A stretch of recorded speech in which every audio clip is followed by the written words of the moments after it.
This is Peter Pappas. I'm here at the Republican Candidate Resource Center with Laura Mussler and with Heather Holmes.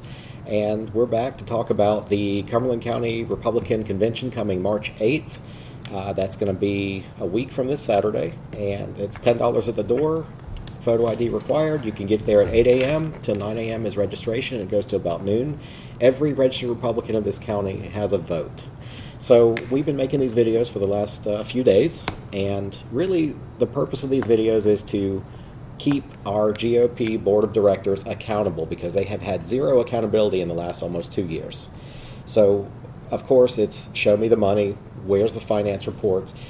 From my estimation, there's over $50,000 that has flowed through the GOP accounts, and the rumors are that cannot be substantiated because there's no Treasury report. There's only $200 or $400 left. I've had differing opinions on that. But since some of these videos started coming out, there was an up-and-coming article that was published as an editorial by, it was a pretty sophomoric effort, I think. Whoever it was, I'm glad they can use ChatGPT. But, you know, it leads me to question this. Myself, Heather, and Bree did a video a couple days ago about who we are. What does our resume look like? Like, how do we have the right to say anything about our party? Well, I'll put it to you guys, to you ladies, to answer this. What the hell gives them the right to say anything about the GOP, knowing that they're not involved with the community whatsoever besides a net taking from our community? So does anybody want to comment on the substance of that article? Well, I'd like to know why they're attacking you, me, Tracy Pelt, or whatever. We're not on the slate. We're not running for anything. We're just... Well, I mean, I'm an executive committee member and blocked from Facebook, so I can't even do my oversight. But, I mean, I volunteer on a board for Impact One, which helps underprivileged youth. I serve at the Phoenix Center, the Rape Crisis Center. I go in the middle of the night to the hospital. I got assigned to the Human Relations Committee and the Senior Citizens Committee. So while you're attacking me, and Heather has a similar resume also, she can go over that. While you're attacking me and Heather and everybody else, why on earth, what are you guys doing for the community besides being on the GOP? What are you doing? What boards are you serving on? What commissions are you serving on? And how can you judge what we're doing on the committee or on the commission when you haven't even been to a meeting? Well, before we move too far on, I want to mention, so you are on City Board and Commission. Yes. Okay, which is Human Relations. I've been on there longer than you. Yes. I'm coming to the end of my second term. And I didn't apply for Human Relations. Me either. I applied, so the way the process works, and I've shared the link with those of people that want to run their mouths, and I think I shared the link to apply saying we could use a girl like you or use a guy like you. You apply to the boards, and then City Council decides, well, we're going to put this person here, there, and the other way. You do get an option to choose top 3 or whatever, and I think Human Relations was my number 3.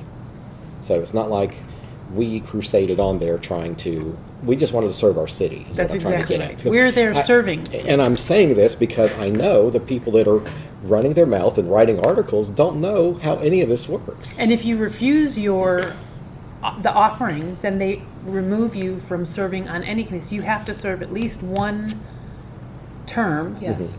Or else you don't get to serve anything. And I want to serve my committee. And I really wasn't sure what Human Relations was. I got a call from Nazir, what's her name? Yamil Nazar, she's the director. She called me and said, hey, I saw that you volunteered with the city. Are you interested in serving with the county? And I said, sure. She says, I need people for the Human Relations Committee. Are you interested? I said, if you need people, I'm here for you. I had no idea what I was signing up for. I was going to say, at that point, we don't know what it is. It's like, look, I volunteered to help my community. I'm going to be a citizen commissioner on one of these boards. It's an unpaid position.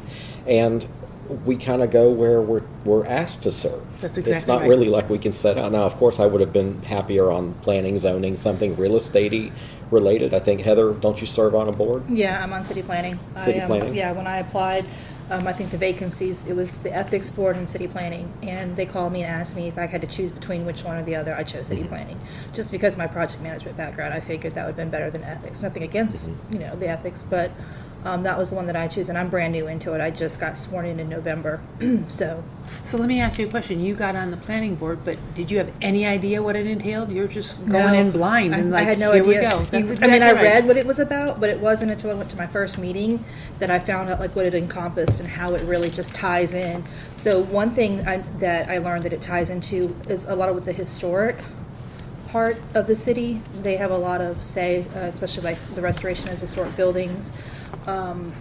And actually, the Historic Commission is short people if you want to apply. But, just learning that, once it comes to us, it's got to go to City Council to make the ultimate approval. So that was a learning process for me because I'm familiar with the hierarchy of the city working for the police department, but there's still so much that I don't know. So for me, this is a learning experience, and it looks good on your resume, but with us being involved in politics, like we said, we're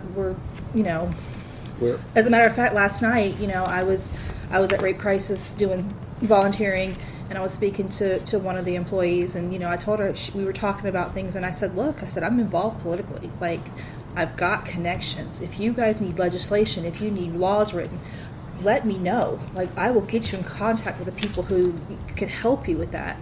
And she was like, absolutely, like, thank you so much. And I try to let people know, it's like, look, don't get all wrapped around the whole Republican, Democrat, you're blue, you're red, blah, blah, blah, blah, blah. There's so much need. I mean, it's our community. It's our community. Like, we got a rapist important. that she was telling me last night that he pled out. He's raped something like 5 or 6 women. He pled out. He only got 5 years. He's already done 3 years time, so technically he only has 2 because he's got 3 years. And he's raped 5 women because he pled down. And then my issue is you want to come at us and you want to attack us for calling you out in the GOP, and we've got real serious issues where we've got rapists that are doing less time. Well, that has nothing to do with the GOP. No, but No, it is a it deflection doesn't, on. So basically, what have we, Heather? What have we called out from the GOP so far? And there are other videos to come, so y'all stay tuned to the YouTube channel. Every 2 days, we're going to be sending something else. We've called out especially the finance report. Yes. The money, $50,000, just. Yeah, where did it go? Where did it so go? Instead of answering, we've been having them write editorials that don't mean anything. They pull the play out of the Democratic playbook. Yes, So what yes. Democrats do that people don't realize, not all Democrats. This isn't like I'm not attacking Democrats. I've got Democrats. I'll attack Democrats a little bit. I'll do that. But anyway, nice to them. but Okay. they pull it out of the playbook. We don't know what's going on behind the scenes, so we're going to deflect. Right. And we're going to turn your attention this way instead of what the real issue is. That's what they did with this article. Well, that, and then also how did they pay for slandering it? people. Well, how they paid for it? Apparently, it was an editorial. It was an op-ed. I've written one, and you submit it, and then Bill goes through and does a little bit of editing, and he publishes. There's no fee for it. Okay, well, because I know in the past that they have paid. And so that's more expenses Well, so the that are coming GOP out. did pay for an article, but I do want to say something. Bill published this article, and I've already informed him that he stepped over the line by aligning him. He is a Republican, and I've already informed him personally that he has overstepped the boundary. He didn't publish any of my stuff running as county commissioner, but why is he aligned with the people that have the missing money? Well, technically, Callista doesn't have the missing money. She's not part of the GOP board. She's not on the new slate. She's a nobody right now. She's been used Well, as a proxy by her. No. by her In our parents. in our political world, we've all been actively involved. We are all still actively involved. She technically is a nobody because she's out here talking and spewing and stuff. What are you doing? I'm not comfortable saying anybody's a nobody. Well, Maybe she hasn't had the. She's a young mother. When I was a young mother, I didn't have time to be actively involved politically either. So she's newly involved. I do feel that she is a shill for the GOP board, a proxy, absolutely. But I mean, I could be wrong. I don't think I've she's been wrong getting to before. this information, honestly. I think she's being fed That's correct. the information, and God love her. I mean, I met her out at Cliffdale. She was a perfectly nice woman, but you're misinformed, and you're pushing the wrong narrative, I don't know. and She you're deflecting basically from came the up to me and problems. was like, "Are you a registered Republican?" Like my first Why? interaction Because with you her. supported a black Because senatorial candidate? Exactly, because Yeah. and because we were out talking to Democrats at Cliffdale Rec Center, which they want to go on about the purple tent, Yeah. that I was standing underneath the purple tent. God forbid, whatever. But first of all, you can look up my voter registration and see what I'm registered at. I've been registered since 1998 as a Republican. 1998, I've been registered as a Republican. I haven't been involved because, number one, I didn't even know we had a political party in Cumberland County until 4 years ago. Just to be honest, I had no clue until I ran for office. Right. I would have been involved sooner, but at the same time, I have voted in just about every single election since I turned 18 years That brings of me age. to another. Anybody say happy birthday to Juanita Gonzalez, our first vice chair of the Cumberland County GOP? Did anybody see the birthday post? I did see the birthday Yeah, post. she's been Yeah. it says that she was a loyal Republican. Wasn't she a Democrat? For Didn't 30, she was absolutely a Democrat for Maybe we could any of her post- political career, maybe we and could post that. we have the receipts about that she changed her party affiliation. She was not a So you she was mean- not a Republican when she won. Ever. So are you saying people can change the way they think or their ideas and be? Is that what you're saying? Apparently so, but they forget But that part not of the. anybody else. But they forget that part of the Bible about the glass houses thing. Right. You want to cast stones, call people rhinos, this and that. Whether I'm not going to say it, but you got a lot of balls. Well, I always say you point one finger, you got three more pointing back at you. Yep. So, and the thing is like, like I've said previously in these videos, either they've posted or they're going to come out eventually. This is not a personal attack on anybody. What we are trying to do is call the GOP out for their inefficiency, for their ineptness, for their irresponsibility. Apparently it's the day for I words. But the fact is they are supposed to answer to us, the executive committee. We've had 2 meetings and we've had nothing run by us. We've had all these expenses that have been made and none of the approvals come from But us. see, that's where people that are ill-informed don't understand exactly the way our particular county party is works. set up. Yeah. It's the executive committee that makes all the decisions, that approves the budget or whatever, and we give that permission to the board to go ahead and execute those things. And it's up to the board to come to the executive committee and get permission to do anything other than what we've already approved.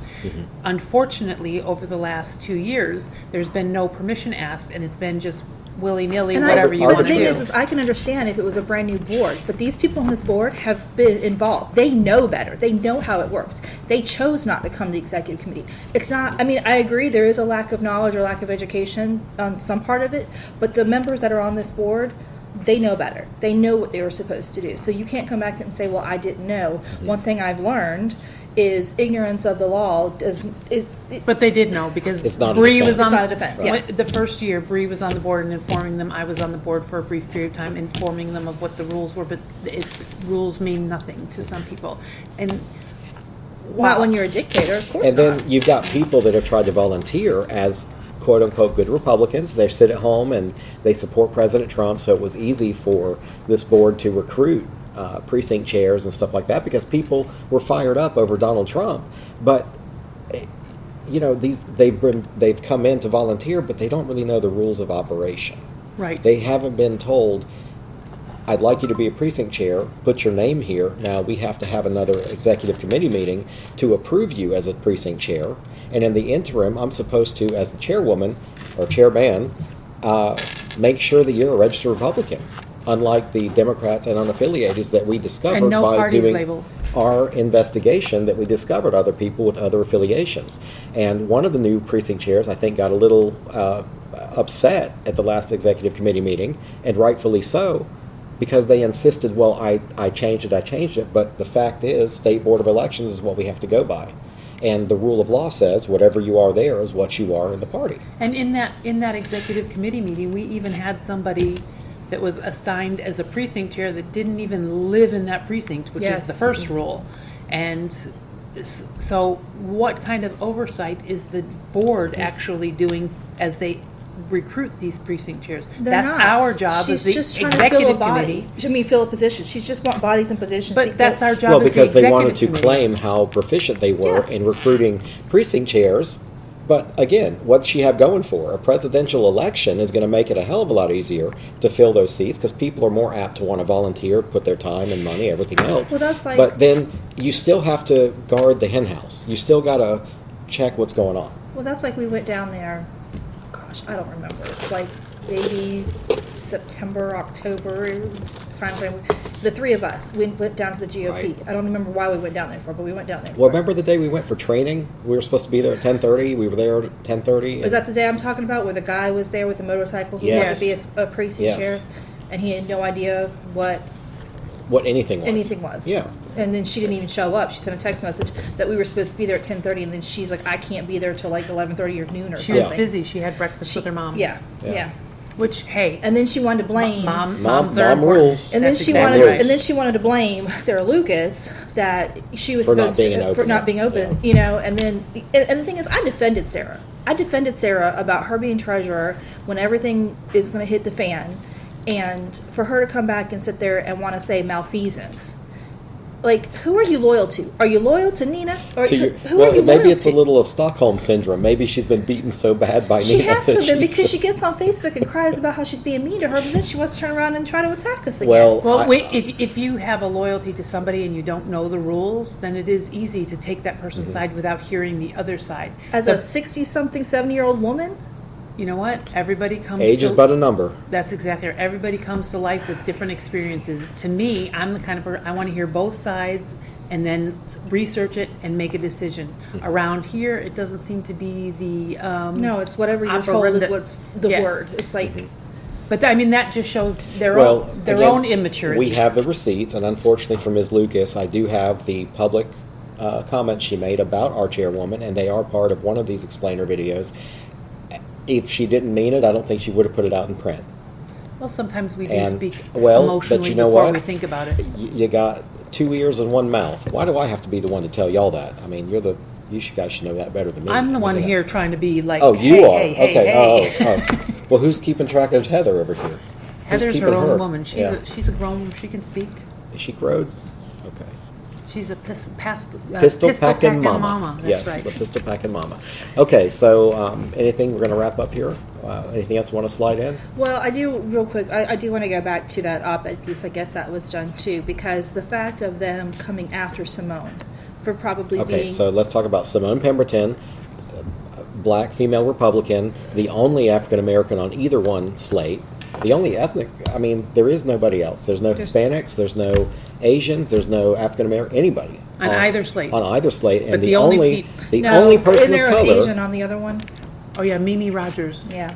Yeah, well, all right, so one Whoever for she one. is. But you're talking about not just an African American Republican female, but you're also talking about someone who ran her ass off for state senate of this state. And somebody who's actively involved in the community Yes. as well. That's the Yes. only person that they're, only person they're going after. right. And because she was chair of the Human So Relations. Yes. maybe... And they want to fall back on DEI without actually doing the research of why DEI So, was established to begin with. Let me speak to the DEI portion for a minute. So, as a commissioner on there, and Laura, I think you can agree with this, we're one of 16, is it 16 or 12 spots on the commission? 16. Okay, so there's 16 spots. 4 of those spots, though, are the standing, like for Fort Bragg and for, I think there's a city and county manager position. Right. There's some like standing positions, but the other 12 are citizens. Now, if it's me and Laura and now Tracy Pelt, that's 3 out of 12 conservatives. That's all you got. So to the idiots that want to accuse Semone of not fighting against DEI, which she did, she restricted what that director of DEI did down in our city human relations division. But the governor is off now because Semone left. And the people that are on the board are supplicants. They do whatever the director wants them to do. But it comes down to a premise of basic math. And that's what I can't get a hold of these GOP people. I'm like, you people are supposed to be good at math, at the very least. 3 people out of 12 cannot get a vote passed to vote against any of the crazy that you perceive because you've been watching Fox News and you think you know what the hell DEI is. And I want to ask you further this. Do you think I like DEI? I'm fine with diversity. I want different people. I want inclusion. I want different people of all walks of life, whether it's race, creed, color, sexual orientation. I don't care, but they deserve to be at those tables. Which was the whole reason it was created. That is exactly right. What I don't like is the equity part. The equity part is government-mandated speech regulation, and how dare they? So I'm not a DEI, nobody on there is a DEI proponent. So to accuse Semone of being some kind of champion for DEI is just, it's false. And to go after her too when she has done nothing but defended them every chance. When I tell you, I mean, I'm not just saying this because I worked her campaign, but I really did get to know Semone as a person.